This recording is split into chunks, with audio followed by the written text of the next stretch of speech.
तो चलिए शुरू करते हैं आज का वीडियो। पहले वीडियो में हम हाइड्रोकार्बन के पहले प्रकार को समझे थे, जो था संतृप्त हाइड्रोकार्बन, जिसमें एल्केन के बारे में हम लोग समझे थे। और हम यहाँ पे अब उसके सेकंड प्रकार के बारे में, दूसरे प्रकार के बारे में समझते हैं, जो है अनसैचुरेटेड हाइड्रोकार्बन। इसको हिंदी में कहा जाता है असंतृप्त हाइड्रोकार्बन। असंतृप्त हाइड्रोकार्बन का मतलब होता है कि वैसे हाइड्रोकार्बन जिसमें कार्बन कार्बन के बीच में डबल बॉन्ड होता है, जिसमें कार्बन कार्बन के बीच डबल बॉन्ड होता है, तो उसको हम क्या कहते हैं? सेचुरेटेड अनसेचुरेटेड हाइड्रोकार्बन कहते हैं, असंतृप्त हाइड्रोकार्बन। ठीक है, असंतृप्त हाइड्रोकार्बन ये दो टाइप का हो जाता है। इसमें मेनली दो गो आता है, जिसमें कि एल्कीन और एल्काइन होता है, एल्कीन और एल्काइन। तो इसलिए हम इसको हम ए और बी करके पढ़ाते हैं। ये एल्कीन है, जो कि हम ए नंबर कर दिए हैं। एल्कीन में क्या होता है कि इसमें, अच्छा एक चीज़ यहाँ पे मिसिंग है, यहाँ पे डबल बॉन्ड या ट्रिपल बॉन्ड होता है। यहाँ पे एक चीज़ मिसिंग हो गया, मतलब इसमें कार्बन कार्बन के बीच में या तो डबल बॉन्ड होता है या ट्रिपल बॉन्ड होता है, तो उसको हम क्या कहते हैं?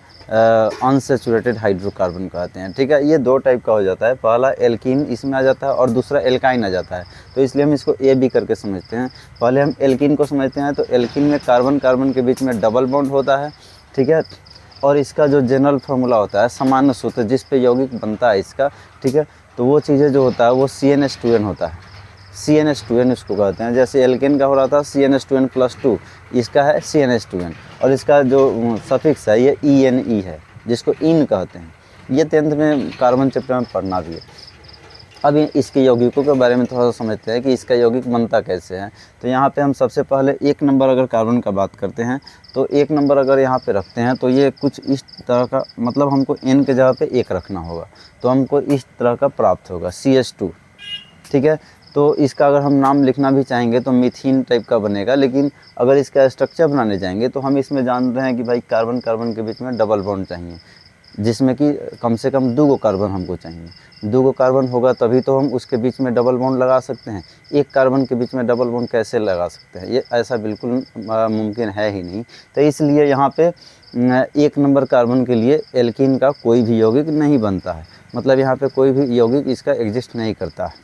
ठीक है, तो इसलिए यहाँ पे हम ना तो इसका नाम लिखते हैं और ना ही इसका स्ट्रक्चर देते हैं, मतलब इस टाइप का यौगिक कुछ भी बनता नहीं है।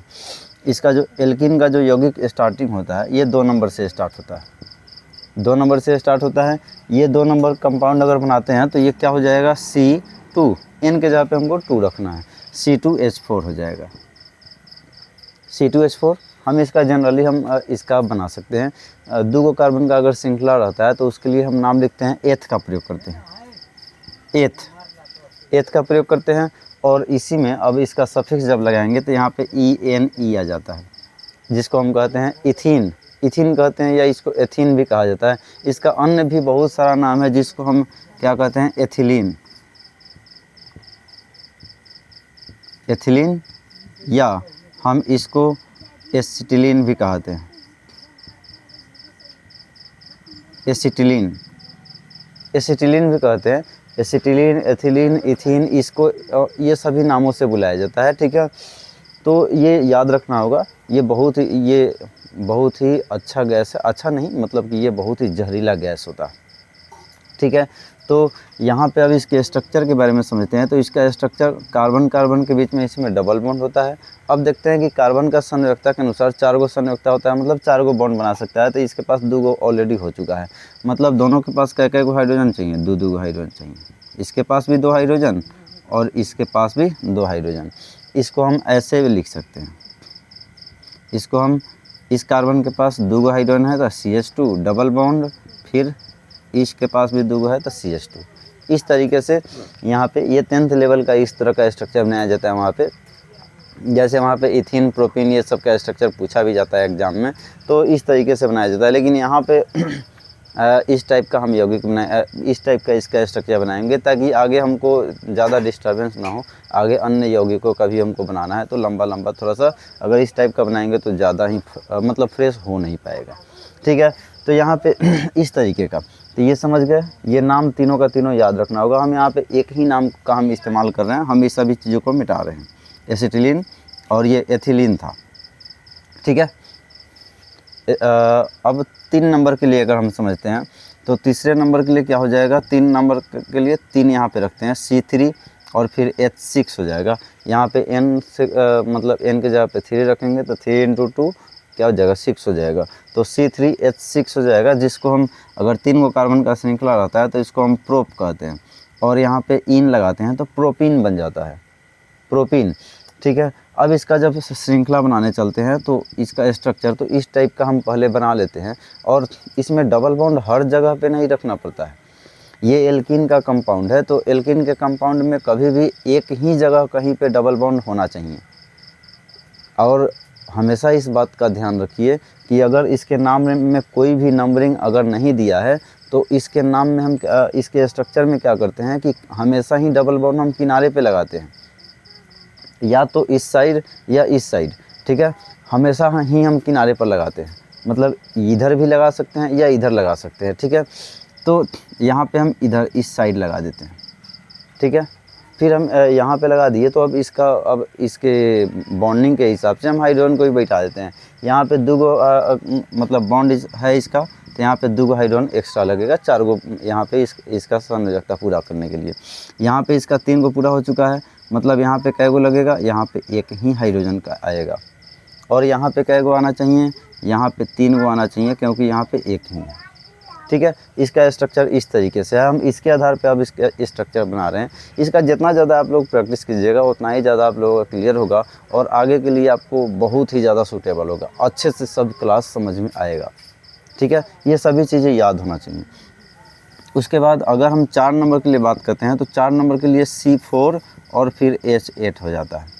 C4H8 इसका नाम देखते हैं तो ब्यूट और फिर इन लगाते हैं सफिक्स के रूप में, तो ये क्या हो जाता है, ब्यूटीन इसको कहते हैं। ब्यूटीन इसका अगर स्ट्रक्चर बनाते हैं तो 4 गो कार्बन का एक लंबा श्रृंखला बनता है, सीधा श्रृंखला बनता है 4 गो कार्बन का। ठीक है, और इसमें एक जगह ही डबल बॉन्ड हमको लगाना है, जो कि बीच में नहीं लगाना है, ये हमेशा ही किनारे पर लगाना है। किनारे पर हम इसलिए लगाते हैं ताकि वो नंबरिंग गड़बड़ाए नहीं, वो आगे आपको नंबरिंग समझ में आ जाएगा कि हम किनारे पे ही क्यों लगा रहे हैं। ठीक है, तो हम इस किनारे पे लगाएंगे या इधर किनारे पर लगाएंगे। ठीक है, कहीं पे भी हम किनारे पर ही लगाएंगे, दोनों साइड में किसी एक और लगाएंगे। ठीक है, यहाँ पे अब हाइड्रोजन बिठा लेते हैं, तो यहाँ पे कै गो, इसके पास इस कार्बन के पास 2 गो बॉन्डिंग है, इसके पास 2 गो हाइड्रोजन चाहिए ताकि ये 4 गो हो जाएगा। यहाँ पे कै गो हो गया, 3 गो हो चुका है, तो यहाँ पे कै गो चाहिए, 1 ही चाहिए, तो 1 ही दे देते हैं। इसके पास कै गो चाहिए, इसके पास 2 गो, एक इधर है, एक इधर बॉन्ड है, 2 गो बॉन्ड का कमी है, तो इसके पास 2 हाइड्रोजन आएगा। ठीक है, 2 हाइड्रोजन इस तरीके से। ठीक है, इसके पास 1 गो ही बॉन्डिंग है, तो इसके पास कै गो का, 3 गो का कमी है। इस तरीके से हम इसका स्ट्रक्चर बनाते हैं। ठीक है, समझ में आ रहा है। तो इस तरीके से यहाँ से अब 5 नंबर कार्बन के लिए भी बना सकते हैं। 5 नंबर के लिए क्या हो जाएगा, C5H10, ये पेंटीन हो जाता है, इसका नाम पेंटीन। फिर उसका स्ट्रक्चर उसी तरीके से बनाना है, हमेशा किनारे पर ही डबल बॉन्ड लगाना है, या तो इस तरफ या इस तरफ किनारे पर लगाएंगे, बीच में कभी नहीं लगाएंगे। बीच में लगाएंगे तो वो चीज़ें गलत हो जाएगा।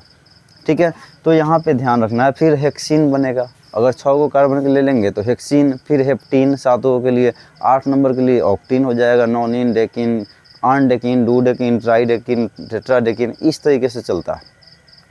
तो यहाँ पे इस तरीके से ये नामकरण चलते रहता है। तो आपको ये इसका फॉर्मूला और ये इसका नाम भी याद रखना होगा, ताकि ये आगे आपको ज़्यादा डिस्टर्ब ना करे। इससे रिलेटेड अगर ज़्यादा यौगिक आता है तो आपको ज़्यादा दिक्कत ना हो। ठीक है, तो अगर ये वीडियो पसंद आ रहा है तो भाई प्लीज़ पेज को हमारे फॉलो कर लीजिए, ताकि आगे हमारे साथ आप बने रहेंगे क्लास में, तो आपको ज़्यादा सुविधा रहेगा एग्ज़ाम के लिए भी और आपके मेरिट के लिए भी। हम ये बार बार ये बातें बता रहे हैं फेसबुक वाले और यूट्यूब वाले सभी को। ठीक है, थैंक्स।